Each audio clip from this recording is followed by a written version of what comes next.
आशा करता हूँ आप सभी अच्छे होंगे। नमस्कार साथियों, स्वागत है आपका अपना YouTube channel AI stock market analysis में। तो आज के इस वीडियो में हम चर्चा करेंगे, जी हाँ, कुछ खास पीएसयू सेक्टर का जो कि रेलवे से जुड़ी हुई है। तो आइए देर न करते हुए चलते हैं सीधे अपने मल्टीबैगर स्टॉक रेलवे के सेक्टर नामी गिरामी और बहुत फेमस, जी हाँ, बिल्कुल आप सही देख पा रहे हैं, आरबीएनएल। पहले हम चर्चा करेंगे आरबीएनएल के ऊपर और देन उसके बाद Ircon international, then Titagarh rail system limited.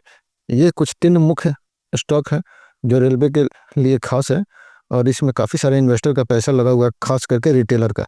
तो चलिए देर ना करते हुए सीधा चलते हैं अपने मुद्दे पे, करते हैं एनालिसिस रेलवे सेक्टर के बारे में। तो रेलवे सेक्टर को लेकर एक खास खबर आई है जिसके बारे में पहले हम चर्चा कर लेते हैं। वो खबर है रेलवे संशोधन विधेयक 2024 में ऐसा क्या है जो विपक्ष को परेशान कर रहा है। ये पॉलिटिकल थोड़ा सा क्वेश्चन है, लेकिन हम इस पर नहीं जाएंगे। बाकी हम इसके गहराइयों का अध्ययन करते हैं कि इसमें क्या ऐसा खास है जो हम इन्वेस्टर के लिए बेनिफिट का सौदा होगा। लेकिन इससे पहले एक डिस्क्लेमर है कि जिस स्टॉक के बारे में हम डिस्कस कर रहे हैं इसमें से कुछ मेरे पर्सनल पोर्टफोलियो में भी है। तो मैं किसी तरह की लोभ के आशा में मैं आपको ये सजेस्ट नहीं कर रहा हूँ। कृपया आप कुछ भी बाइंग या सेलिंग करने से पहले आप अपने दिमाग का इस्तेमाल करेंगे और बाइंग या सेलिंग करने से पहले कुछ ना हो तो अपने फाइनेंशियल एडवाइजर से जरूर राय विमर्श कर लें। तो चलिए शुरू करते हैं सीधा अपने टॉपिक को।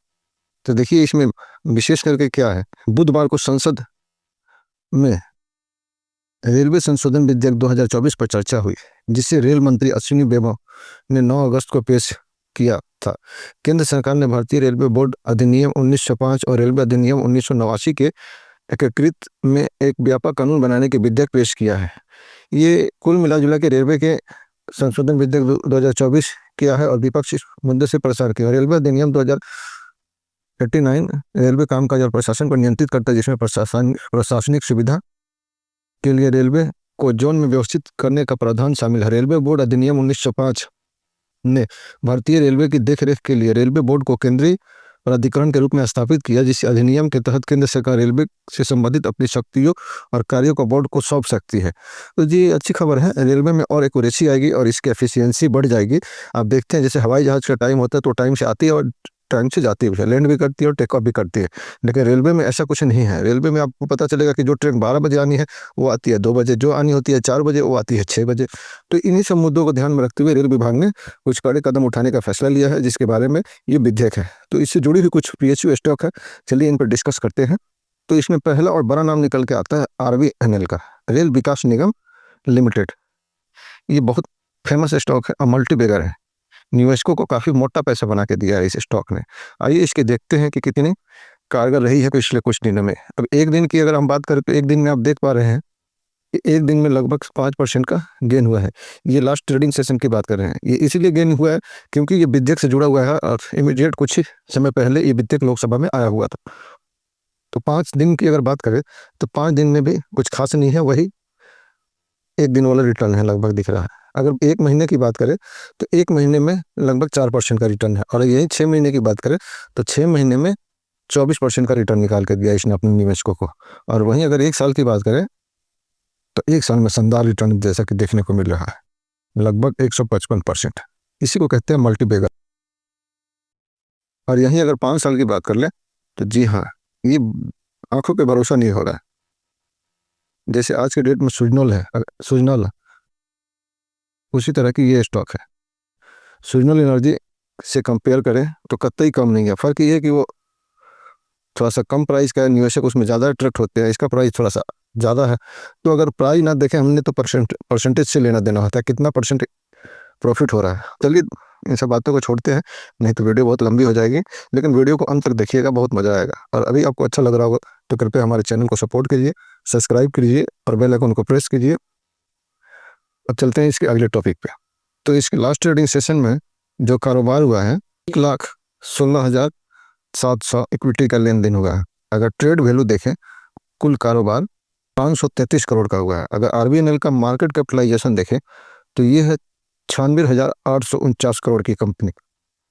और इसकी लास्ट ट्रेडिंग सेशन में डिलीवरी में जो क्वांटिटी उठी है वो लगभग 29% है।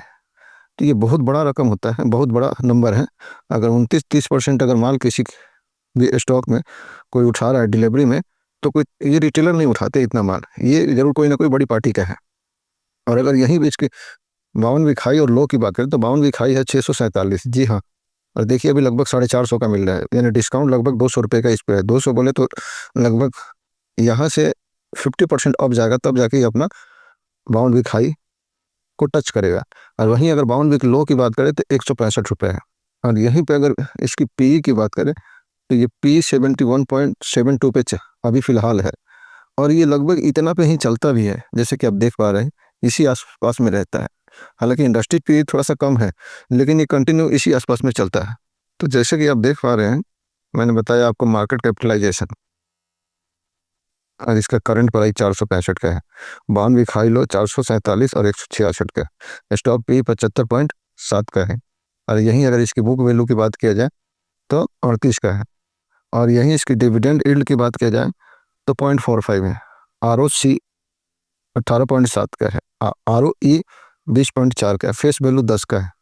और इंडस्ट्रीज पी, हाँ अगर इसको देखेंगे तो ये महंगा लग रहा है। इंडस्ट्रीज पी 26 का दिखा रहा है लगभग, और इसका पी है 75 का, लेकिन ये लगभग 70-75 के आसपास में ही चलता है, इसलिए इसकी वैल्यूएशन हमेशा हाई ही रहती है। और यदि इसके चार्ट पैटर्न की बात करें तो जी हाँ, इसमें गिरावट आई थी। ये अपने हाई से लगभग 200-250 रुपये नीचे आया था, और 400 के आसपास में आके ये फिर बाउंस बैक कर रहा है। ये अपने 200 DMA को टच किया है, और इसके बाद में इसमें एक शानदार मूव देखने को मिला है। और आने वाले ट्रेडिंग सेशन में इसमें कम बैक होगा और बहुत ज़बरदस्त होगा, ये ऐसा लगता है मुझे। यहीं इस कंपनी की लिस्ट में देखें, इनके पेयर्स में, तो पेयर में है जैसे कि आप देख रहे हैं, नंबर 1 पे RVNL ही है। मार्केट कैपिटलाइजेशन के हिसाब से देखा जाए तो ये नंबर 1 पे है। और यहीं और भी कंपनी है, अगर पी के देखा जाए तो सबसे महंगा ये कंपनी है। इसके बाद ही किसी का आता है number. IRB infra development, IRCON international, और भी काफ़ी सारी कंपनियां हैं आप जैसा कि देख पा रहे हैं। और सेल्स के बारे में बात करते हैं, चलिए इसके बैलेंस शीट पे चलते हैं। क्वार्टरली रिजल्ट के लास्ट में कंपनी ने क्या आंकड़ा दिया था इसका डिस्कस करते हैं। तो सेल जैसा कि आप देख रहे हैं, लास्ट क्वार्टर में सितंबर वाली में दिया है 4,869 करोड़ का। उससे पहले यानी इस साल फर्स्ट क्वार्टर में आया था 4,067 करोड़। और अगर 2023 की बात करें सितंबर में तो 4,910 करोड़। तो ईयर ऑन ईयर तो थोड़ा डाउन है, और अगर क्वार्टर ऑन क्वार्टर देखा जाए तो अच्छा मूव अपसाइड में देखने को मिला। और वहीं अगर इसकी प्रॉफिट एंड लॉस का देखा जाए तो जैसा कि आप देख रहे हैं, नेट प्रॉफिट 303 करोड़ का इस क्वार्टर में है। सेकंड क्वार्टर की बात करें, फर्स्ट क्वार्टर में 218 करोड़, तो बहुत अच्छा जंप है। और वहीं अगर सितंबर वाली क्वार्टर के देखें, क्वार्टर में 370 करोड़ का कारोबार कंपनी ने नेट प्रॉफिट निकाला था, और इस क्वार्टर में 303 करोड़ का है, और फर्स्ट क्वार्टर में 218 करोड़ का है। तो ईयर ऑन ईयर आपने जैसा देखा कि सेल में भी डाउन है, तो प्रॉफिट भी लाजमी है कि डाउन हो ही जाएगी। और क्वार्टर ऑन क्वार्टर प्लस में है। तो करेक्शन टेस्ट का कुछ मुख्य वजह यही रहा कि इसने ईयरली बेसिस पे अपना रेवेन्यू कम जनरेट किया है कंपनी ने। और यही अगर EPS की बात करें तो इस क्वार्टर में इसकी 1.45 है, पिछले क्वार्टर में 1.04 था, और सितंबर 2023 में देखा जाए तो 1.77 है। चलिए आगे बात करते हैं शेयर होल्डर पैटर्न की। में देखें, जैसे सेबी का रूल है कि हर कंपनी को अपना 75% से स्टेक कम ही रखना है। तो जैसे कि देख रहे हैं, जून 2023 में थोड़ा सा ज़्यादा था, लेकिन इसके बाद कंपनी ने अपना स्टेक कम किया और कंटिन्यू उसी पे बरकरार है। और अगर FI की बात करें तो जैसे कि आप देख रहे हैं, कंटिन्यू इंक्रीज हो रहे हैं FI, कहाँ 2% से 5+ में पहुंच गए। और DI की बात करें तो DI भी धीरे धीरे इंक्रीज हो रहे हैं। यहाँ देखिए 6.5% जून में, और यहीं इस साल देखिए लगभग 6.5% तक पहुँच रहे। हाँ, पब्लिक की होल्डिंग कम हो रही है, 14.3 था और अभी 15.78 है। तो अगर इधर तो देखें तो प्लस में है, लेकिन अगर ईयर ऑन ईयर देखें तो डाउन है, और बीच में भी अच्छी खासी अप एंड डाउन हुआ है। तो पब्लिक होल्डिंग जितना कम होता है वो स्टॉक के लिए बेहतर होता है। और ये मेरे पोर्टफोलियो में है, आप चाहें तो जाके मेरा शॉर्ट वीडियो देख सकते हैं। अभी मेरे सारे स्टॉक में नंबर 1 प्रॉफिट देने वाला स्टॉक है ये। अगर और अच्छा लग रहा है आपको वीडियो ये देखने में, कुछ इन्फॉर्मेटिव लग रहा है, तो कृपया वीडियो को लाइक करें, शेयर करें, और हमें सपोर्ट करें कृपया सब्सक्राइब करके। साथियों, बात करने के लिए बहुत कुछ है इसके। अगर रिजर्व की बात करें, कैश रिजर्व और कर्जे की बात करें तो बहुत कुछ है। वीडियो बहुत लंबा हो जाएगा, मैं बात करूंगा। तो चलते हैं अगले टॉपिक पे अपने। RVNL के बाद हम आ गए अपने अगले टॉपिक पे इरकॉन इंटरनेशनल। जी हाँ, बिल्कुल सही देख रहे हैं, इरकॉन इंटरनेशनल। ये लास्ट ट्रेडिंग सेशन में क्लोजिंग दिया है लगभग 3% अप। अभी इसका करंट प्राइस 225 रुपये 90 पैसे है। और यहीं अगर इसको हम देखते हैं 5 डे में कितना रिटर्न दिया है, तो लगभग 6.5%। और अगर 1 महीने की बात करें तो लगभग 10%। और वही 6 महीने की बात करें तो माइनस में है 10%। यहीं 1 साल की बात करें तो 1 साल में लगभग 30% का रिटर्न अपने निवेशकों को दिया है। और यहीं अगर 5 साल की बात करें तो जी हाँ, 5 साल में मल्टीबैगर हुआ है। अगर 5 साल में 450% रिटर्न आ जा रहे हैं तो इससे बेहतर क्या चाहिए निवेशकों को। मुझे नहीं लगता कि इससे ज़्यादा रिस्पेक्ट रखना है। मैं तो कहता हूँ अगर 200% भी 5 साल में अगर आपका स्टॉक हो रहा है तो बहुत है। 100% तो बहुत कम ही होते हैं, और 100% को निकलना भी चाहिए। 100% से कम पे क्यों कोई स्टॉक मार्केट में इतना रिस्क कवर करेगा। चलिए हम चलते हैं अगले टॉपिक पे। तो जैसा कि आप देख पा रहे हैं, इसके लास्ट ट्रेडिंग सेशन में अच्छी क्वांटिटी में वॉल्यूम 83 लाख क्वांटिटी स्टॉक की लेन देन हुआ है। और अगर रुपए में कारोबार की बात करें तो रुपए में लगभग 186 का कारोबार हुआ है। अगर मार्केट कैप की बात करें तो लगभग 22 लाख 21.25 के समथिंग में है। 21 लाख 246 करोड़ का मार्केट कैप है। और यहीं अगर डिलीवरी क्वांटिटी की बात करें तो लगभग 28% डिलीवरी क्वांटिटी में माल उठा है लास्ट ट्रेडिंग सेशन में। और यहीं पे अगर इसकी 52 वीक हाई और 52 वीक लो की बात करें तो 52 वीक हाई है इसका 351, और 52 वीक लो है 157 का। और वहीं अगर प्राइस बैंड की बात करें तो प्राइस बैंड है इसका 20 का। और यहीं पे अगर इसकी पीई की बात करें तो इसकी पीई है 23.1 का, बुक वैल्यू है 65.7 का, और डिविडेंड यील्ड है इसका 1.37 का, आरओसी है 18.2 का, आरओई है 15.4 का, फेस वैल्यू है 2 का, और इंडस्ट्री पी है 26.5 का। तो अगर पी के माध्यम से देखा जाए तो ये बहुत सस्ती कंपनी है। बहुत सस्ती नहीं कहेंगे, लेकिन हाँ, आरबीएनएल से कंपेयर करें तो ये स्टॉक में ज़्यादा फॉल हमें, अगर कोई अभी एवरेज करता है, अभी कोई बाइंग करता है, तो उसे ज़्यादा लॉस इसमें कितनी भी गिरावट होगी तो कम से कम ही देखने को मिलेगा। और यहीं अगर हम बात करते हैं इसके चार्ट पैटर्न की तो ये जी हाँ, बिल्कुल अभी 200 डीएमए को टच किया है इसके लास्ट क्लोजिंग सेशन में, और 50 डीएमए के ऊपर में चल रहा है। ये जो पीली लाइन दिख रही है आपको, ये 50 डीएमए है, और ब्लैक कलर का जो लाइन दिख रहा है ये अब 200 डीएमए है। तो 15 डीएमए से ऊपर है और 200 डीएमए को टच करके क्लोजिंग दिया है। तो इसमें ये संकेत मिल रहा है कि अब इसमें बड़ा मूव आने वाला है। वहीं अगर इसकी पेयर कंपनी की बात कर ले तो जैसा कि आप देख पा रहे हैं, नंबर 1 पे आरबीएनएल है। चूंकि मार्केट कैपिटलाइजेशन के हिसाब से आरबीएनएल नंबर 1 पे है, वहीं इस कंपनी का नंबर आ जाता है 3 नंबर पे। और पीई के हिसाब से देखें तो जी हाँ, अपने क्षेत्र में ये लगभग जो इंडस्ट्रीज पीई है 26.88 का, इससे अगर कंपेयर करें तो बहुत शानदार कंपनी निकल के आ रही है। अगर मैं आरबीएनएल और इसमें कंपेयर करूँ तो यहीं बढ़ते हैं अपने इसके क्वार्टरली रिजल्ट जो कंपनी ने लास्ट सेकेंड क्वार्टर में जारी किया था तो 2448 करोड़ का है। और वही फर्स्ट क्वार्टर की बात करें तो 2287 करोड़ का। जी हाँ, एवरेज थोड़ा सा कम रहा है। और यहीं अगर पिछले साल से बात करें तो पिछले साल से भी डाउन है। तो ये ईयर ऑन ईयर भी डाउन है और क्वार्टर ऑन क्वार्टर भी डाउन है। इसकी गिरावट थोड़ी सी हुई है, लेकिन ये इसलिए सस्ता भी है कि इसमें ज़्यादा मूव अभी आया नहीं है। और यहीं बात करते हैं प्रॉफिट कंपनी ने कितना गेन किया है इस बार। तो नेट प्रॉफिट निकल के आया है इस बार 262 करोड़ का। यहीं पिछले क्वार्टर यानी इस साल का फर्स्ट क्वार्टर में 282 करोड़ का था। यहीं अगर सितंबर वाली क्वार्टर में बात करें तो सितंबर वाली क्वार्टर में 251 करोड़ का था। तो ये प्रॉफिट में भी जब लाजमी सेल कम है तो प्रॉफिट भी कम होगी, और प्रॉफिट कम हुआ है इसकी। और यहीं अगर इसकी ईपीएस की बात करें तो अभी 2.19 का है, पिछले क्वार्टर में 2.38 का था, और वहीं 1 साल पहले देखे तो 2.67 का था। तो ईपीएस इसका डाउन होते जा रहा है काफ़ी दिनों से, 1 साल से इसमें डाउनफॉल ही देखने को मिल रहा है। ये इस कंपनी के लिए एक चिंताजनक बात है। और यदि शेयर होल्डिंग पैटर्न की बात करें तो शेयर होल्डिंग पैटर्न में प्रोमोटर भी अपना स्टेक कम किए हैं, और एफआई भी अब जैसा कि देख पा रहे हैं एफआई का भी स्टेक दिन पे दिन कम होते जा रहा है। वहीं थोड़ी सी प्लस पॉइंट है कि डीआई का स्टॉक अभी फिलहाल इस क्वार्टर में कम हुआ है, लेकिन ईयर ऑन ईयर देखें तो प्लस में है। वहीं अगर पब्लिक का स्टेक देखें तो ये अपने उच्चतम स्तर पे पहुंचते जा रहा है। इसका लास्ट हाई था 29.51 दिसंबर के महीने में, इसी महीने 2023 में, जो कि लगभग वहीं पास में पहुंच गया।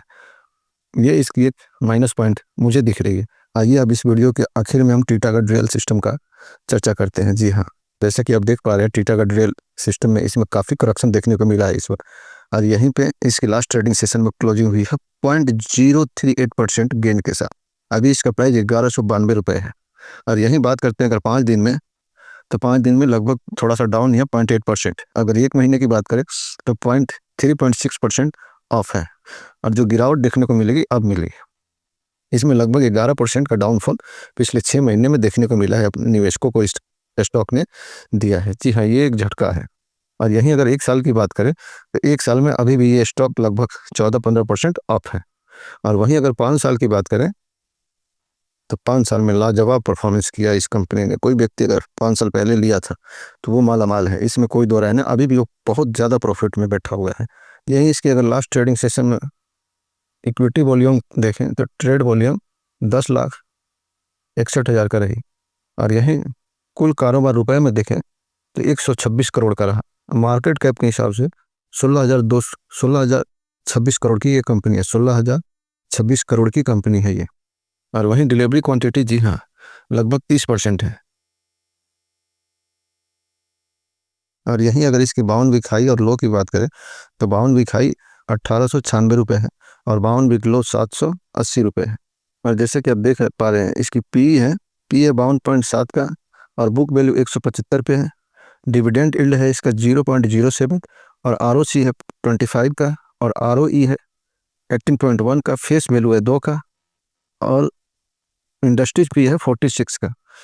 तो ये इस कंपनी को एक महान बनाती है, क्योंकि पी लगभग ऑलमोस्ट सेम ही है, कुछ ज़्यादा नहीं है। अभी इसकी वैल्यूएशन इतना डाउन होने के बाद सेम हुआ है।